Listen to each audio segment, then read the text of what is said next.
dass seine Mama, die Sungay, leider krank geworden ist, eine Woche nach der Geburt.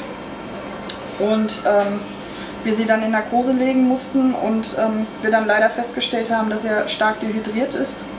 Und wir dann leider uns im Team halt dafür entschließen mussten, um sein Leben zu retten, ihn von der Mama wegzunehmen.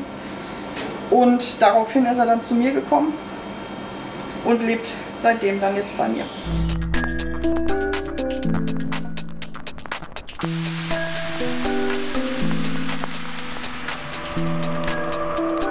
Er bekommt jetzt bald Zähne, dann wird er anfangen, feste Nahrung zu sich zu nehmen, langsam immer mal mehr. Und dann fängt er langsam das Krabbeln an, deswegen auch dieser schöne Laufstall. Irgendwann, wenn er größer ist, wird er dann zu seiner Oma dazukommen.